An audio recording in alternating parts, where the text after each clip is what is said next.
posted in the chat.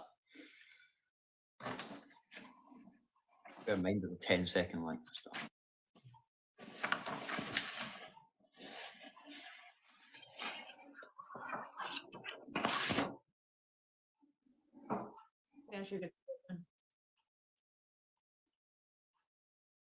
That's you, John. Okay. Hello, good evening, and welcome to this very special edition of the TNT Show. We're joined tonight by Craig and Connie, otherwise known as That Scottish Couple, and we're live. We're live on TikTok. Of course, the show is also available on other platforms, and you'll see those displayed on Indie Live if you care to look. We're going to be talking tonight with Craig and Connie about independence. Where is the movement? Is it moribund? Is it stagnant? Has it come to a complete and utter collision? What is happening out there? The SNP is going through treasurers the way I change my socks. I mean, it's the most extraordinary situation. The media, of course, will be having a field day because they can obviate the problems at Westminster by pointing to the rather minor mistakes and failings of the SNP and the Scottish government and Scottish people in general. But that's a diversion. What's really happening? Well, that's why we have Connie and Craig tonight. We're going to find out what's really going on in the independence movement. Connie, how would you like to kick off and tell us what you think is happening? I think there's a lot of misconception at the moment about what's happening. We recently posted a TikTok about how everyone makes an assumption that because Nicola Sturgeon is no longer the face of the SNP, that independence has gone with it. But I do believe there's a big shift in the movement for the people rather than parties or any one party or any one politician.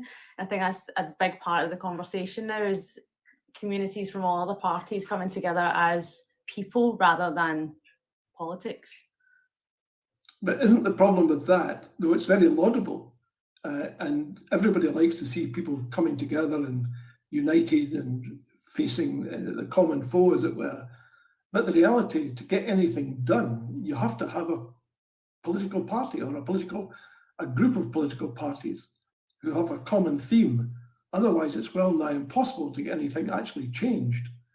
I mean, I think that was what was seen by everyone the last referendum and up until very, very recently. But there's now a lot of conversation, a lot of talk about Salvo, for instance, bringing the people of Scotland are sovereign, and it's getting that message out there about how we can make a difference and push the country in a better direction as a whole for independence with like salvo.scot and liberation.scot. And it's all about people being more aware of how they can have a voice as a person rather than just having politicians speak for us, and we can make a change as a country. I mean, I agree with that. I think that's smart, and I think it's definitely the way to go. But I would also suggest that at the end of the day, you have to cohere around something. There has to be some body or grouping, whatever you want to call it, a political party that takes on other political parties in order to change what is actually going on.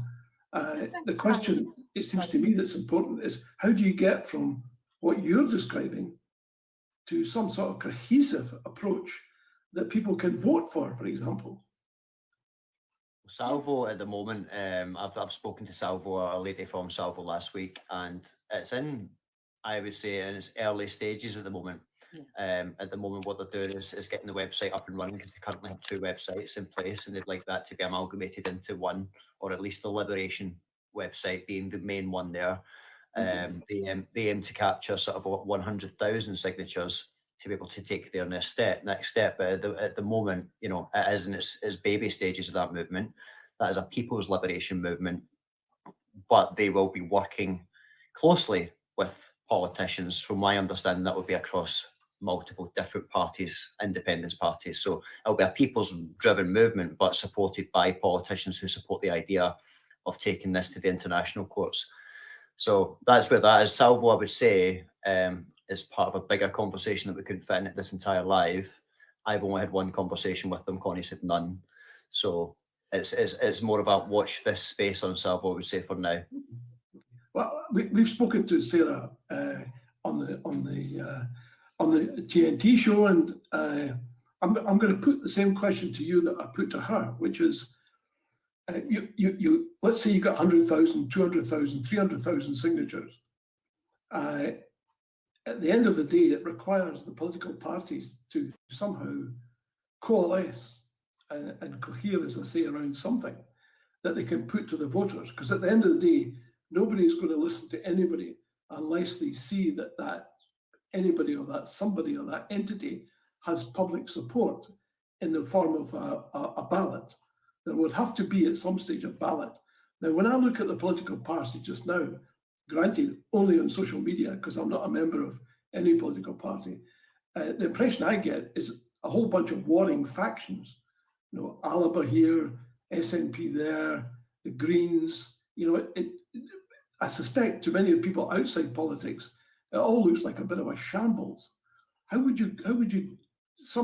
Salvo, what are your thoughts about somehow addressing that sort of rather cantankerous group of people and persuade them to return to their roots and head back towards primary focus? I think you've hit the nail on the head a little bit, because the independence movement is people that are across multiple different parties at the moment. So party politics comes into play. You've got people who vote Greens because they don't just support independence, they support other aspects of what Greens policies are. You've got people that do ALBA for the same reason, SFP for the same reason. So then they become kind of divided over the one mutual interest, which is independence, which is why Salvo, I guess, are kind of coming into play now as something that can unite people outside of party politics, outside of policy, and get everybody on the same page on the one issue that matters, separate from political parties. Obviously, I think you're right that there will be some political input required, but I don't speak for Salvo. I don't work for Salvo. I don't do anything for Salvo at the moment. I am interested, and we are both interested in doing anything we can to help in the future. Well, we don't know enough about it yet at this point to answer any specific questions. I mean, I applaud what you and Connie are saying completely. I understand from Sarah's the conversation with Sarah last week. You know, there will be an election process. There will be some kind of Scottish convention set up, and there'll be an electoral process that takes place to take that forward. So it won't be just a case of a bunch of people just electing themselves to go to the UN. There'll be some sort of process that takes place, and we'll know more and understand more about that as things progress. But right now, it's about spreading the message, as far as I understand from Salvo, that we don't have a union. In reality, what we have here is anything but a union, and spreading that message first of all, and gaining support, and getting the signatures up. Once the signatures are there, then it's taking the next step. Okay, I mean, I applaud that. I mean, I suspect the bulk of the people joining us tonight, and thank you to everyone who's joining us, and I'm glad you're liking what you're seeing.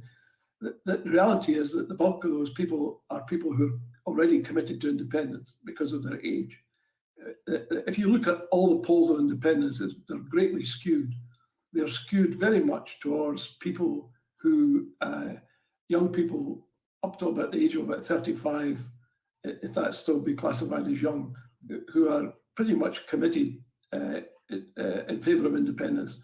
The enthusiasm for independence tends to tail off from 45 onwards until eventually you get to ancient people like me, and I'm probably very different to my contemporaries because I happen to believe in independence, but the vast bulk of them just don't. I mean, you're looking at 50, 60% opposed.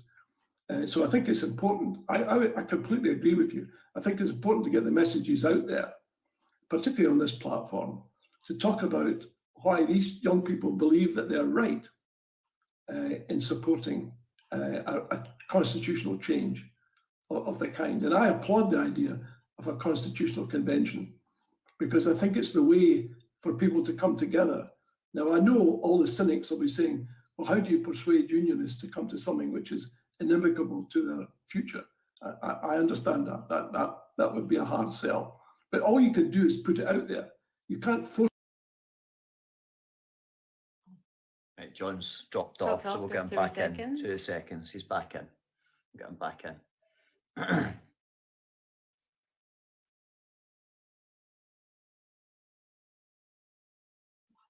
Sorry about that. No, It's all you're right. fine. You might I'm just not want quite to. sure what's happening there. For these, you might just want to leave the green screen off if you don't specifically need it at this Yeah, point. It's up I to think you. we'll do that. Sorry, everyone. The reason the background has changed colour is I was using a green screen, which many of you, I suspect, use, and it doesn't like TikTok as much as it likes other platforms.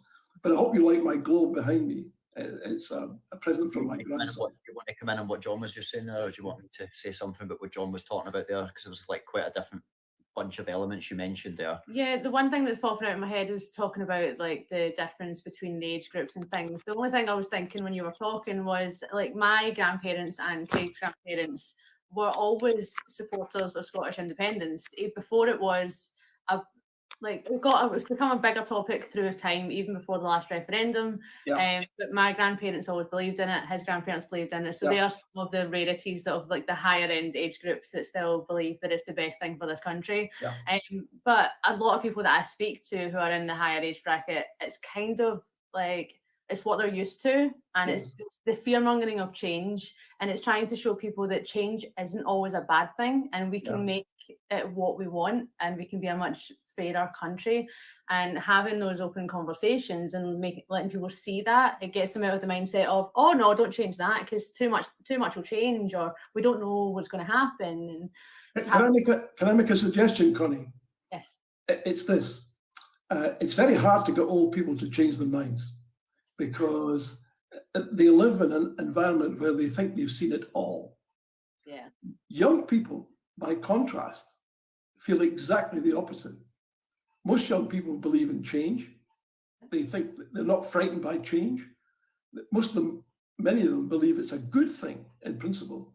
That's almost exactly the opposite to old people. And the only way, in fact, probably the most effective way of getting an old person to change their minds is through a young person. Yeah, I was going to come in on that point, to be fair.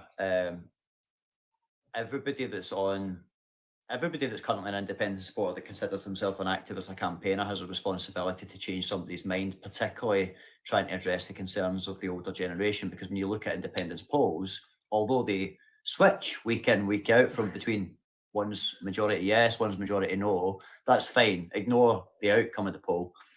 I always look at the demographic breakdown of the polls, and you see patterns.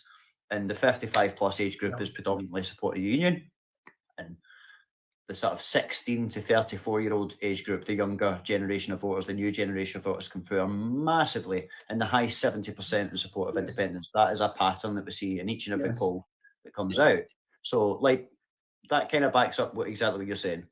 Old people don't desire the change, or they fear the change, or whatever the reason is for not wanting the change. The older generation, the younger generation don't, or they see lots of problems with the political structure of the country, and they want to change it all, and they don't fear it, and they're wise. I think the younger generation in the modern era of technology and the internet are wise to the tricks of the media and the dirty tricks that the media play. And that's etc. That's the thing. There's a lot of misinformation and scaremongering for the old people and their pensions and things like that.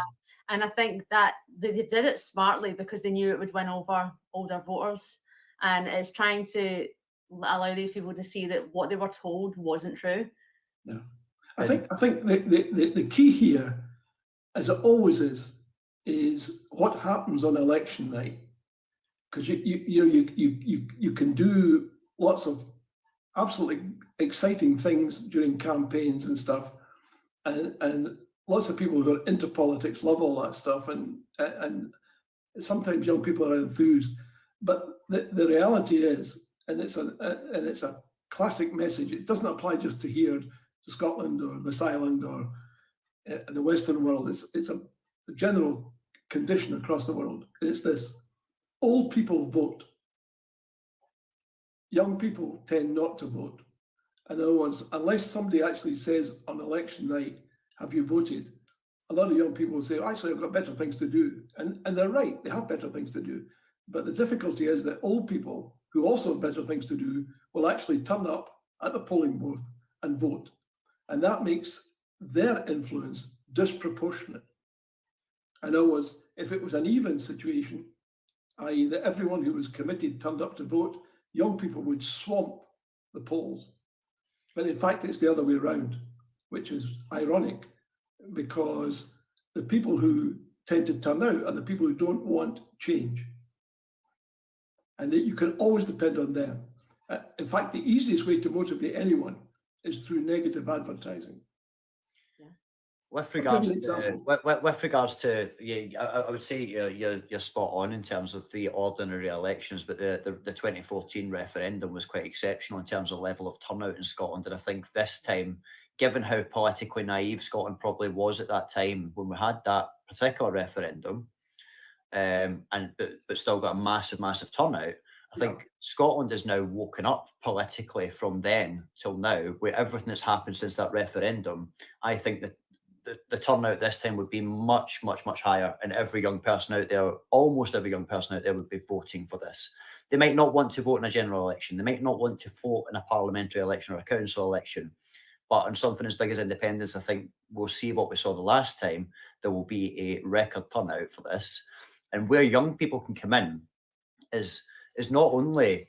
I think the conversations younger people have to be having with their grandparents, for example, is this is about my future, not yours. This is about my children's future, not yours. This is going to be so important to convince them and send that message to them. It's not about what you want here, it's about the future. That's the key. And you know that's going to be so important, and that's where movements like TikTok come in. I agree. As I said earlier, the most effective individual or the most effective person in changing an old person's mind is their grandchildren. Not their children, their grandchildren. An older person is much more likely to change their mind if a grandchild can convince them to do so. Absolutely. Because the argument is the one that you just made, which has a huge impact on older people, which is, okay, you've had your life. What about my life? Yeah. How is my life going to be better than yours? And what are you going to do that enables that to happen? That is a very powerful argument with older people. And it comes much better from grandchildren than it does from anyone else. So I would encourage every young person who feels enthusiastic about independence to have a conversation with their grandparents, with their elderly relatives, and cut out the middleman. Cut out the sons and daughters. Have the grandchildren talk direct to the older people. And that because it's very hard to counter that as a grandparent, to have your grandchild say, do you believe in my future? And are you willing to make a change in order for me to have a good life? Yeah.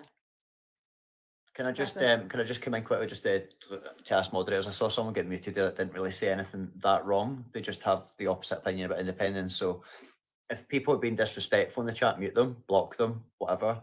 But if they're coming in just saying they don't agree that we should be independent, that's a fair comment. It is a fair comment. They're entitled to that comment. So if we can just unmute that person very quickly. Sorry, I think we got distracted at the start. We didn't really lay out any ground rules on moderation because we were trying to fix the green screen and all that. So just to say, like, people that are opposed to independence are entitled to a debate here as well. They're entitled to a say. We don't want to shut people down. I would go further. I would say this. I would say, if you don't believe in independence, please come on the TNT show and tell us why. Because we'd love it. We'd love to hear why you feel that independence is not an appropriate step for children, for grown-ups, and for older people. I'd love to hear the arguments. I'd be more than happy to broadcast them, honestly. John, I would say that right now we've got two arguments going on. There's the argument about convincing people to support independence and why they should support independence, and hearing the opinions of others of why we should support the union. But we should also be having a conversation with each other. Unionists and independent supporters should be in complete agreement with each other that Scotland should be able to make the choice ultimately at the end of the day without anybody else enforcing that on us or telling us we can't. Whether you support independence or not, nobody should be stopping us as a nation from having a vote and letting the majority choose. So both sides of the campaign should be united to support that. I agree with what you just said, because it's the appeal to democracy rather than appeal to any particular form of democracy or constitutional settlement. But the reality is there are many unionists who don't see the world the way you see it and the way I see it. In other words, these see it as incomprehensible that Scotland would want to be separate, as they would put it, any more than they would find it incomprehensible that Devon or Berkshire wanted to be separate. It's just inconceivable. You know, I was going to say, Craig has said so many times that no matter what side of the coin you're on, everyone wants what they believe is best for this country, and whether that's independence or not. And so it's no one ever wants to sit on an echo chamber and just have everyone agree with you. And we are always strongly encouraging anyone who supports the union to speak to us about why and give us the benefits of the union. Pretend we're on the fence. Tell us what the benefits of the union are and have an open dialogue about why you think we should stay, because you'll hear from us all day about why we would think would be better as an independent country. So have a dialogue about the benefits of both. What Connie just said there, John, we sat on a live stream, I think a couple of nights in a row, this is a couple of months ago, and we sat on a live stream where we had a lot of unionists in the chat, and we said just what Connie said there, says, don't treat us as independent supporters right now, treat us as people who are undecided, and our vote is completely up for grabs here. Convince us to support the union, so convince us to vote no. And I told them how to do it. Clearly, we laid it out to them. We said, to convince us to support independence, sit and slate Scotland and talk Scotland down in the comments and say that we're not capable, say that we're too wee, too poor, too stupid, tell us all the bad things about Scotland. And you're going to push us away from what you're trying to, you're not going to win more vote, you're going to push us to support independence. Or do the opposite and tell us everything that's great about the union and why Scotland should stay. And what did we get in the chat? Everything that was bad about Scotland. So they immediately pushed us away. And I think that the union is my opinion personally on this. It might not be everybody's personal experience or Connie's, is that the unionist argument is losing. It hasn't evolved since 2014. It involves talking Scotland down. And the independence argument is so much stronger than that and has grown so much stronger in light of everything that's happened over the last 9 or 10 years. I would agree with much of that. I mean, I've actually coined a phrase which I use in my column in the Sunday National, and I describe people who loathe Scotland as e-sickers. Everything Scottish is crap. And the reason I coined that was to have a little acronym that enabled us to encapsulate that view, because I think it's a view that arises when the argument is lost. Essentially, I mean, you know, I've never said and never will say that everything English is crap, because it's untrue. And I can't think of any reason why I would want to say that. I would say that a lot of the stuff that Westminster does is crap, including losing £58 billion in fraud. But that's nothing to do with English people. That's to do with an institution. And everyone should be able to say, this institution doesn't work or doesn't work the way it needs to work. And that's very important to say that. But I deplore people, particularly in Scotland, who are e-sickers, who have a problem with things Scottish just because of their nature, rather than because of any particular quality or lack of quality. And I think that's wrong. I do believe that if an individual is constantly full of self-loathing, it's just not healthy, frankly. I can't see the point in it. But that doesn't. I think it's a manifestation, if you like, of an argument that's being lost. And in that sense, I completely agree with you, Craig. I think the argument is lost. I think what we're doing now is we're going through the end game. And part of that process will be, as the SNP recovers in the polls, etc., and it appears to be unaffected by all of this shenanigans that's going on, for which, by the way, I believe the SNP is to a large degree responsible. But that happens in all political parties. You show me any political party that isn't riven by dissension of various kinds, then that would be unique. In fact, I'm sort of reminded of a British Prime Minister who was asked on television, how can you cope in the House of Commons with all these people jeering and laughing at you, and the opposition making your life a misery, and they hate you, And he said, no, the opposition don't hate me. The people who hate me are behind me because they want the job. That's the reality of politics. It's, I think it was Benjamin Disraeli described it as climbing the greasy pole. It's just like that. And that's why I'm not in it, by the way. But that doesn't mean I don't appreciate the people who are, because they're making a sacrifice for me and for all of us. They sacrifice their family lives, they sacrifice a whole bunch of other stuff. And okay, they get something at the end of it, which is power. And it depends how committed you are to getting that. But I do feel that we're in the end game. I do feel that despite all of this going on just now, that we're reaching a point where a proposal will be put to the Scots relatively soon that says, here are three options: status quo, independence, or federation. And that will be a hard choice. We have had the conversation with a lot of people, mainly on TikTok, and we have said that if people don't believe in independence, would they believe in complete reform or something, some other option? Is there something else that they would rather than just the two? Because I feel there's so many unanswered things for a lot of people that they can't commit to one or the other. And I know firsthand from a lot of people voted no last time because they didn't know what to vote, so they voted no. And they didn't have enough information. And I think that's, again, we come back in a circle about getting messages out and making people more aware. And Craig did say back then Scotland was a lot more politically naive. Personally, I don't remember having one conversation with anyone in 2014 about the referendum. It kind of just everyone went and voted quietly, didn't have open conversations about it. But now it's everywhere and everyone is speaking about it, no matter if it's work, just on TikTok, on other social media platforms. People are much more informed and want to speak about it, regardless of what side you're on. And what's interesting, I'm just going to add a couple of things to what Connie said there. What's interesting is for this so-called illusion that Nicola Sturgeon's gone, independence is dead. Well, the conversation isn't going away, is it? Because people are still continuing to talk about it. There's 70 people in this live stream while people are eating their dinner and watching soaps. There are still 70 people here watching this who are interested in talking about it. There's people every day talking about it. There are people who leave comments on our videos every single day religiously. So it's not going away by any means. Until Scotland gets the opportunity to have another say on independence, the constitutional crisis will continue to be spoken about.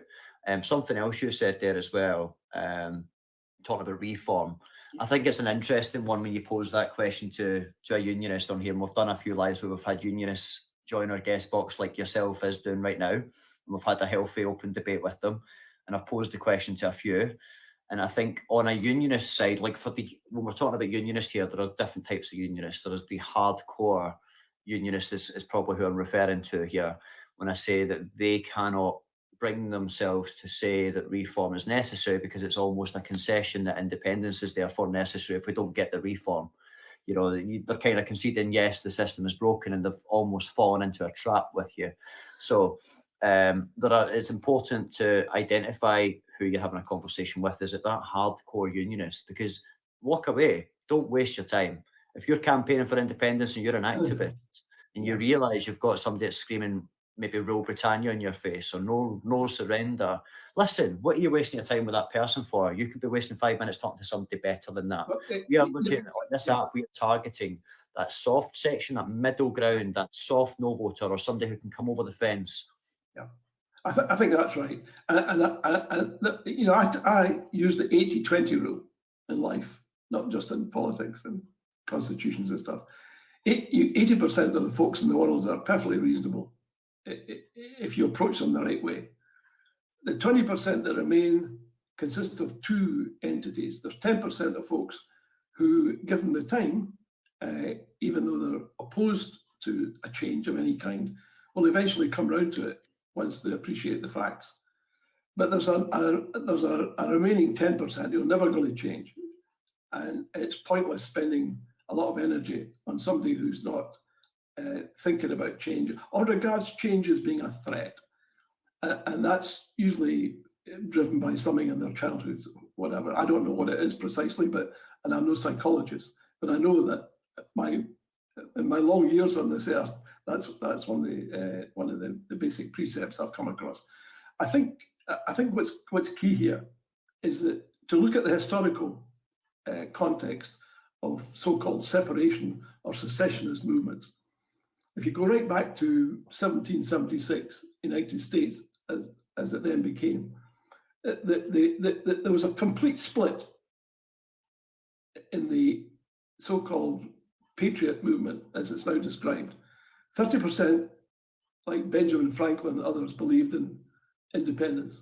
30% wanted devolution, and 30% thought it was a sin to oppose the king. Why?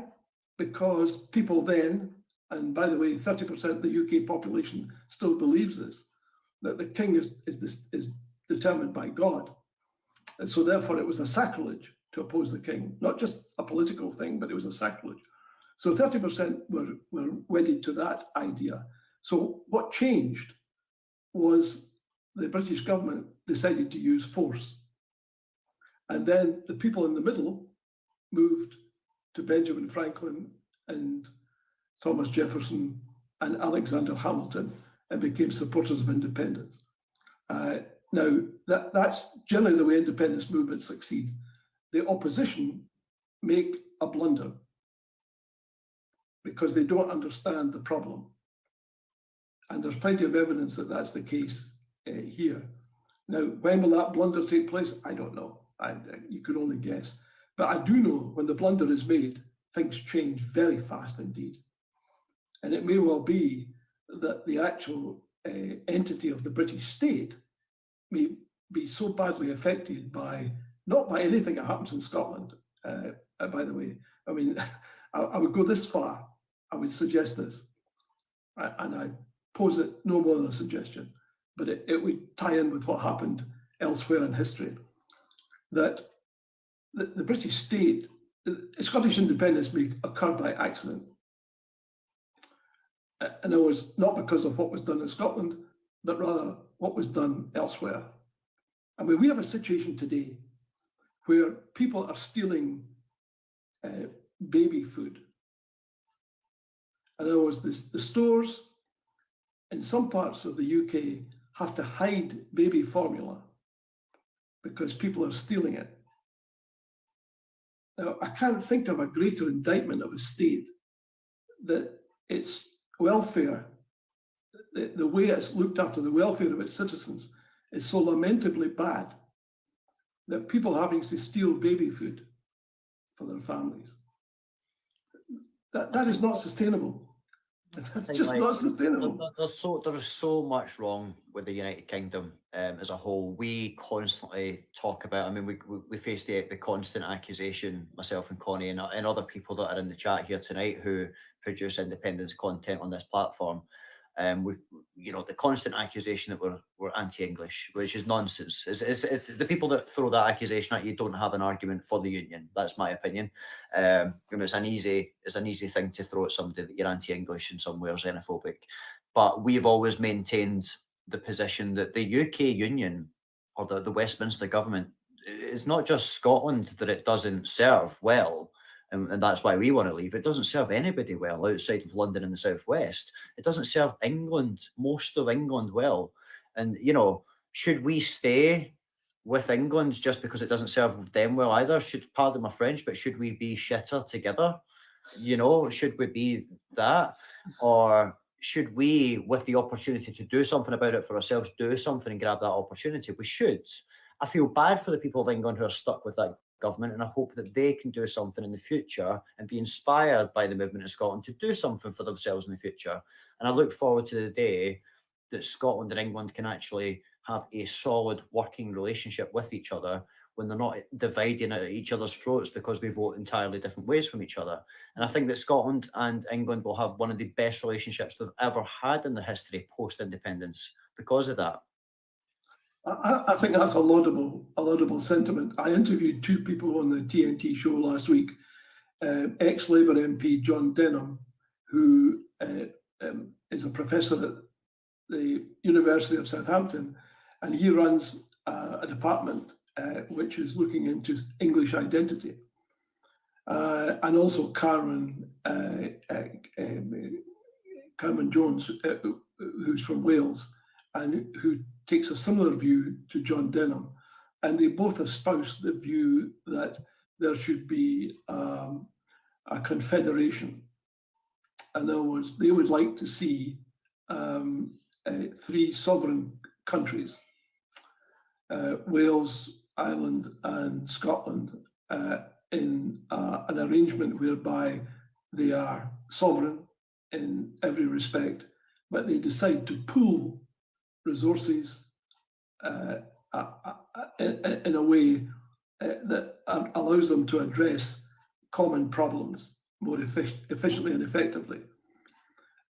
Now, they put that argument with some passion and commitment, and I completely respect it. However, as I pointed out to them, can you provide me with any evidence that there is any particular support for your view? And I didn't get the impression they had much evidence of that. I think they were both enthusiastic, but I didn't get the impression that anyone outside of their small circle was in any way influenced by that view, which is rather sad, because I think, as you said, Craig, I think that's where we're going to end up. At the end of the day, we'll end up with sovereign countries that will cooperate on some matters, but plough their own furrow elsewhere. As I put it to the guys last week, I said, look, what happens if the Scottish government decides to get rid of Trident? It's a sovereign country. It's cooperating on trade. It's cooperating on a number of other areas, but it doesn't want Trident. What do you guys do? Where are you going to put it? What are you going to do with it? I mean, you know, and there's a raft of other areas. For anybody at all who approaches the independence debate and says that, you know, another common sort of comment that you hear in this debate is that England will stop trading, will cease trading with Scotland. That's nonsense. For anybody that actually believes that Scotland and England will stop trading with each other when we share a landmass, essentially, and England clearly has a requirement and a need and a demand for Scottish goods, so much so that 60% of Scottish exports go to England. Maybe not all of that is staying in England. Some of that is being re-exported, but there's a need for some Scottish goods. In terms of cooperation, sorry, what was the last part John said there? Sorry, I've totally lost Trident. The thing is, with independence, like choices like Trident, choices like European Union membership, these are things that right now when we talk about and we're thinking about those things, these are choices we can't make for ourselves at all right now. We can never choose to be part of the European Union. We can never choose to get rid of the nuclear defence. We can never make choices at all for ourselves right now while we're tied to Westminster. Independence opens up a world of choices. Do we join the European Union? Do we do an EFTA arrangement? Do we do nothing? Do we stay entirely independent? Choices, though. And obviously Trident is going to become a key part of negotiations. Yeah, I think that's these discussions are key. It seems to me. The independence movement needs to have it seems to me anyway, have that sort of approach, which I would suggest is right. It's not quite all embracing, but it ought to be widespread. In other words, we should be thinking now about the relationship we plan to have with the rest of the world.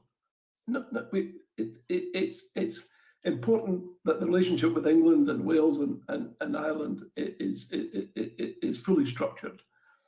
But to my mind, it's even more important to develop an approach to the world. The world, by and large, is sort of apathetic and neutral to some degree. There'll be pockets of enthusiasm for Scottish independence, I'm sure, but there'll equally be pockets of people who are realpolitik and say, well, what's going to happen to the oil? Will American corporations suffer as a result of this? And these expressions are hugely powerful.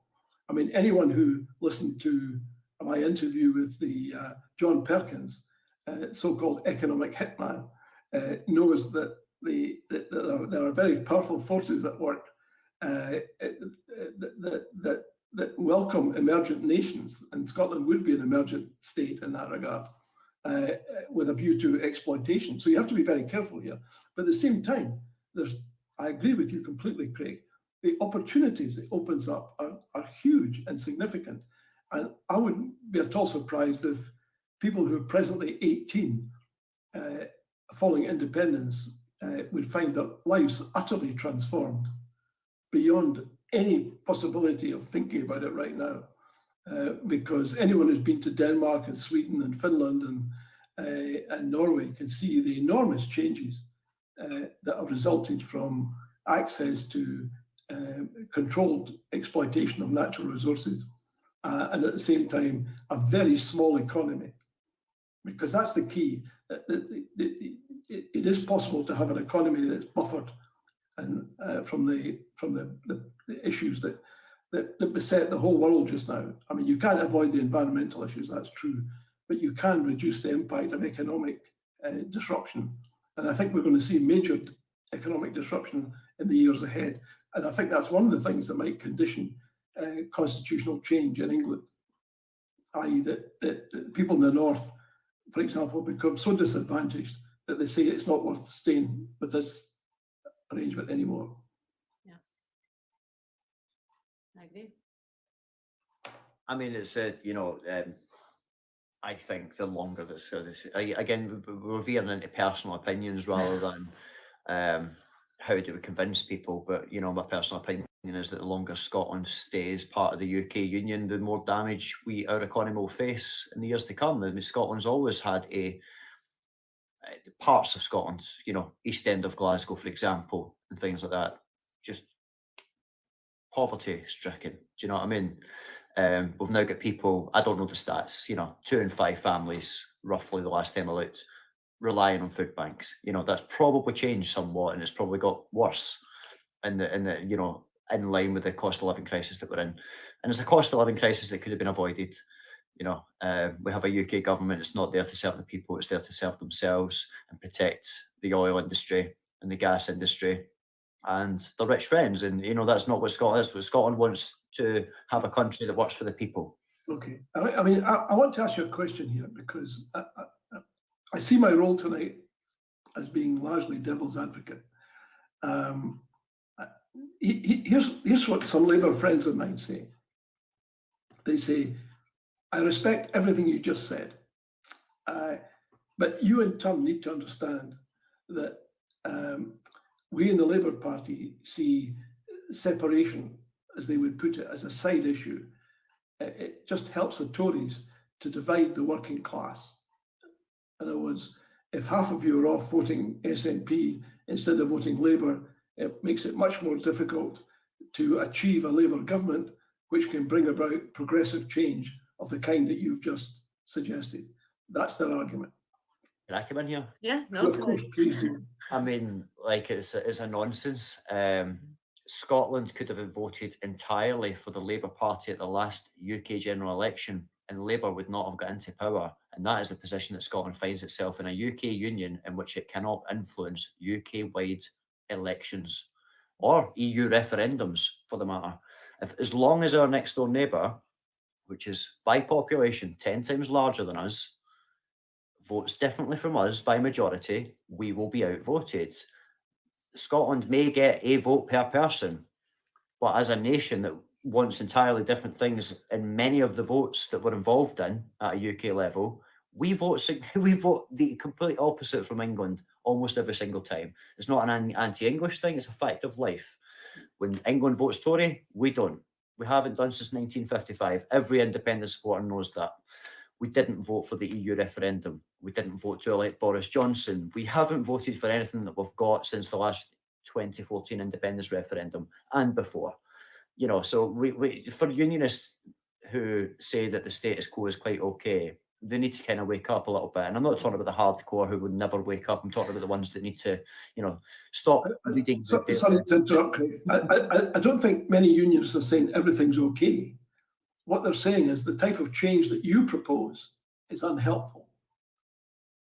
Well, I think they're thinking very short term, like Kathleen so rightly said in the chat there, it's very short term politics, and they're saying about getting a party in to change these smaller issues, when in reality, independence opens the doors to all issues that we would like to change, and we have a voice in everything. And it's all well and good one individual political party like Labour promising, yes, we're going to win the next election, so don't worry, don't panic, you don't need to leave. But what about the next time we have a Tory government enforced on us in 5 or 10 years down the line? It's a cycle that we've been in for a long, long time now, and we need to break that cycle because, okay, as long as England votes how Scotland votes, we'll get what we want. That's not good enough. I just want to challenge your analysis there, if I may, Craig. One of the interesting features that's cropped up when I interview unionists on the TNT show, including David Clark, who used to be the foreign policy advisor for Robin Cook when he was foreign minister in the last Labour government, unfortunately died. He claims, and John Denham last week confirmed this, he said the Labour Party is by far the most unionist party in the UK. That, he said that you have to go back to its roots. It was formed as a party that believed in a united British working class, and they see that anything that seeks to damage that is a step in the wrong direction. So he said both of them said it's much more likely, more so David Clark, it's much more likely the Tories would negotiate than Labour. So anyone who's thinking, oh, well, if we get a Labour government, they'll be gentler, more tender, more sympathetic, I suspect is barking up the wrong tree. Yeah, I mean, when I was talking about people saying it's okay, we'll have a Labour government soon, I mean, we're talking about people that are trying to reassure us that, just stay in the UK Union because we'll have a Labour government, everything will be fine. I don't think that many voters after, I mean, maybe in that respect, I live in a little bit of an echo chamber, but many of the independent supporters that I know wouldn't touch Labour with a barge pole after 2014 because they got into bed with the Tories. So, people have lost trust. I've lost trust. Connie comes from a place where she voted yes the last time to independence, and she's still yes. I've taken a very different journey. I was no the last time to independence, and I didn't initially change my mind on day one of the Brexit referendum when the result was announced. It was 2.5 years down the line before I changed my mind and became a yes supporter, and that was back in sort of February, March 2019. And that was not as a result of the SNP brainwashing me or any individual independent supporter persuading me on independence. It was actually the UK government themselves that convinced me that independence was the right thing for Scotland. They'd done it all by themselves. They convinced me. They were excluding Scotland from Brexit negotiations. And in stark contrast to David Cameron's words on the speech 2 days before the referendum, Scotland was to have a say, a voice in the union and the direction it would take. And I say in the Constitution, fast forward to 2020 when we had 2022 in October, when we had the Supreme Court ruling, Scotland has no say in the constitution of this country. David Cameron's words, Scotland will help shape and change the constitution of this country. We can't even have a say on whether to be part of the constitution of this country, is what the Supreme Court told us. So for people that ask me, you've changed your mind once from no to yes, could you go backwards? Could you go from yes to no again? I could have done, but I could never support Scotland being part of a union that isn't voluntary in its nature.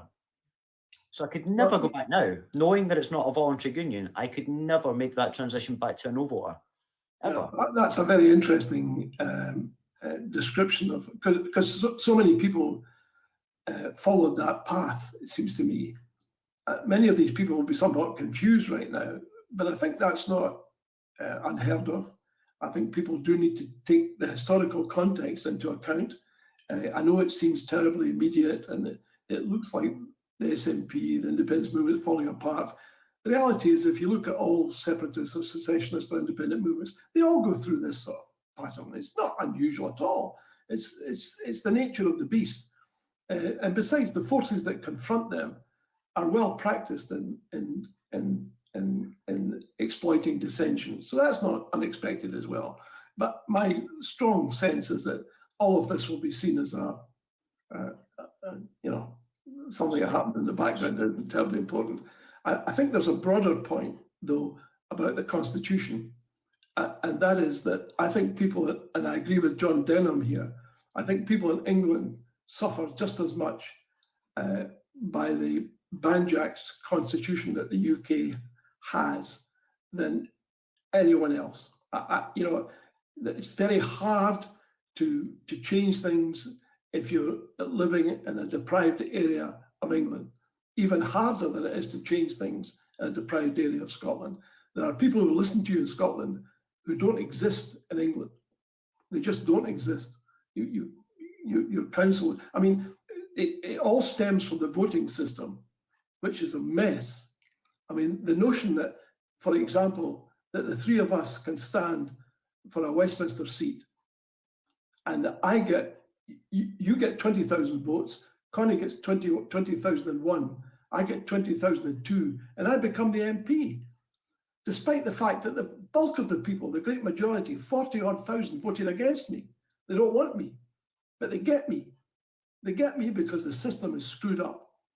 And that's why nobody else in the world scarcely uses it, because it's just literally non-proportional. And what it means is that, and I understand why Labour don't want to change it, because they're a beneficiary down the line, which is that you end up not only in Parliament, but you end up with a massive unearned majority. And by the way, and this is really weird, the SNP benefits enormously from that process, which is so weird. The number of SNP MPs is greatly disproportionate to the votes because of the Westminster first past the post system. I mean, it's terribly ironic. It really is. I mean, it's just crazy. And because people have lost confidence in the voting system and therefore in the Constitution, they become apathetic. And so the way to win elections in the UK is not to talk about policy. It's not to talk about poor people. It's to say, here's somebody who, you start a culture war. You start to talk about immigration, which, based on the opinion polls, is a non-issue for a large number of people in the UK. But you can make people very emotional by talking about immigration. And so that's the go-to place for the Tories from now on.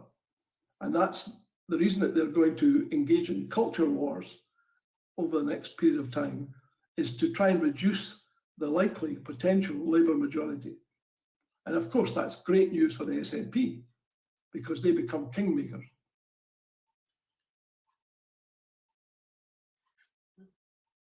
I'm having a quick scan of any comments that have come in, just to see if there's anybody posting anything of interest to I think they're all kind of raise. I think it's just, I think they're just chatting amongst each other. But yeah,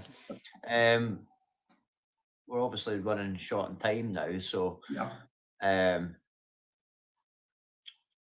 Kevin had briefly mentioned that you wanted to ask about or might want to talk about the analytics of this page, or the yes, I'd love to know the age demographic of this. Yeah, what is it?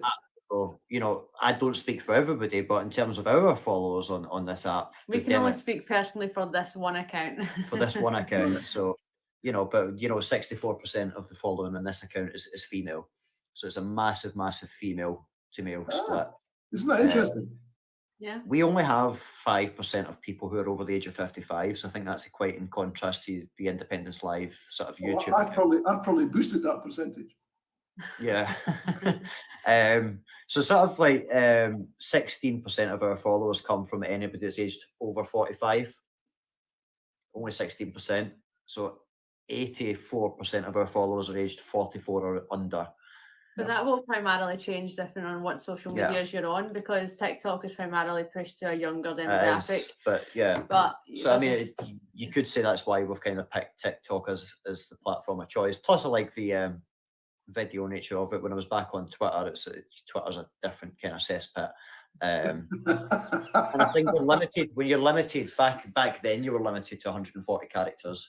You can't make your point in 140 characters, but when you can put a face and be relatable to people, you can make a bigger impact. Yes, I agree. Will vote. I agree. People, Connie said to me today, people will be influenced in how they vote by normal people who they relate to more than they will by politicians. And that's true of the younger generation. I think sometimes people forget that these politicians are human beings Yeah. and just see them as this public figure. They're the enemy. Or the enemy, yeah. And it's kind of easy to not relate to these people because they're not of the working class or they're not on this level and they don't see how the real world is. And Or there's corruption, or there's etc., corruption, etc. yeah. So I think having a conversation with just everyday people is just so much more that's why, relatable and effective. When we joined TikTok, I joined TikTok almost 3 years ago. I actually came here from Twitter just looking to steal some videos I could post on Twitter, independent stuff. And I found that there wasn't any. There was no independence creators on this app at that point in time, so I decided to become one. Now you're talking, there's probably a couple of dozen minimum people who are constantly pushing out videos about Scottish independence on a daily basis. A couple of dozen, maybe more. Just as ones that we know And of. that's just the ones we know of. You don't come across everybody on this app, but Yeah. there's a couple of dozen we know of who are pushing. They're pushing Salvo. They're pushing the conversation. There's people that dig out history, and they're very good with statistics and numbers. We're very good at the democratic sort of argument, and other people have got their strengths. So everybody's playing their own parts on this app. That's great. Super. I see some messages, people saying I'm 58, I'm 57. Yeah. I do have some people. Well, you're in that 5% that follows us if you follow us. Well, this might sound facetious, it's not meant to be. Do you think your success is because you're such good-looking people? Or is that just an We incidental? can't help our genetics, Joe. Sorry? I said we can't help our genetics. No, I think it's because we. I'm sorry, John, I'm taken. But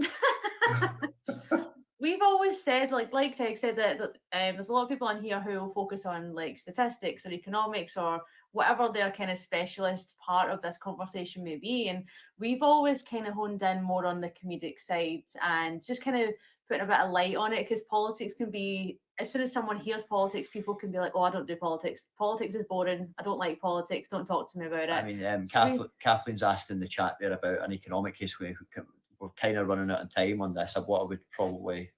I'll have a conversation with you and Kevin offline, and I think that you should probably do more of these with other people in this app. Yeah, we probably ought. I mean, there's no So, question that there's an immediacy about this that you don't get on other mediums. Yeah. We can point you in the right direction of who to speak to on this app. There are multiple creators you should be speaking to and doing the same format. We don't come from it. I don't. The economic case is not where I'm coming from on this. It's purely a democratic thing for me. Yeah.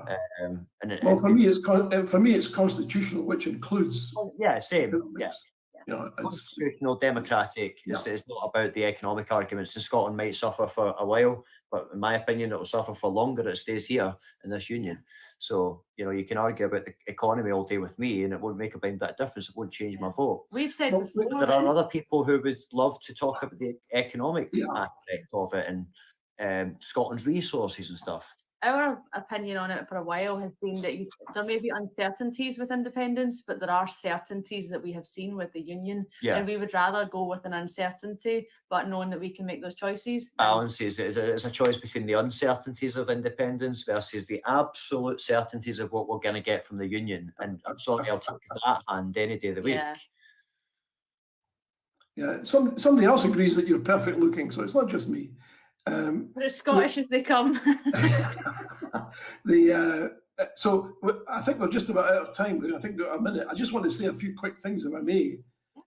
First of all, I want to say a big plaudits to the 3 Scottish hospitals that came in the top 40 of hospitals across the world. Newsweek did a survey. They surveyed 2,300 hospitals in 28 countries, and 3 Scottish hospitals. The Queen Elizabeth University Hospital, Glasgow Royal, and the Royal Infirmary of Edinburgh came in the top 40 hospitals in the world. Now, I'll make a stress and emphasis and a point of saying this because you will never, ever see it covered in social media outside of this. And you'll certainly never see it covered on the BBC. So get the noise out there. You're living in a country which has 3 of the top hospitals in the world. As Kevin always says, don't hate the media, become the media. Absolutely.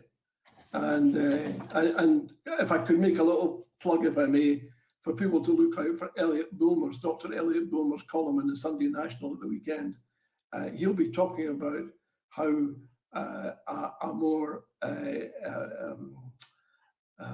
formulated approach in the form of a constitution, it would have prevented a lot of the problems we're seeing in the SNP just now and across the independence movement. And there was the lack of that structure that has caused some of the issues and has prevented them being addressed. In other words, he's suggesting that constitutions are just as important for entities as they are for countries, which I think is a reasonable and a very valuable point to make. Okay, I think we're probably out of time, are we? Have we exceeded our time, or are we? We are. Yeah, we're going to have to shoot off because we've not had it. We would love to stay. If we'd had our dinner, we'd have stayed for an extra half an hour. So we need to go and eat something. Okay, well, enjoy that. As I said, I think we should talk offline. There's quite a few people that I can recommend you speak to on here if you want to do this again. I don't know when you want to do this again, but I'd like to do it again sometime soon. Yeah, I want to fix my background and a few other bits and pieces, but otherwise, yeah. I mean, you're more than welcome to jump on and get a bit of practice with me during the day, but not in this format, not in any formal format, Okay, just to that's get a good practice idea. and get used That's a to the good app. idea. So if you want to do that, that's absolutely fine. How do you feel we've done In tonight? terms of the next time you do it sometime soon, I would get somebody different on, just get somebody different on every week from this Sure. app and speak to them and get different voices and different opinions. Yeah. Well, we've got a bunch of people lined up, but yeah. Everybody's cool. saying here they like the green background. They don't. Yeah, they, the don't they don't like the orange. We've got enough orange. Yeah, this Yeah. It was clashing. No, it's good. It's good. That's It's all I'm good. trying to tell you about the clash. That was all, and the colours. Yeah, that's cool. Yeah, it's a good Well, one. I'll, as I say, I'll leave you in peace, as they say. But can I wish everyone who's watching tonight all the best. Try and stay safe. Take care of each other because it's very important. You've paused yourself, John. John. There is such I started the live. This is how I am. The live on pause. You paused it.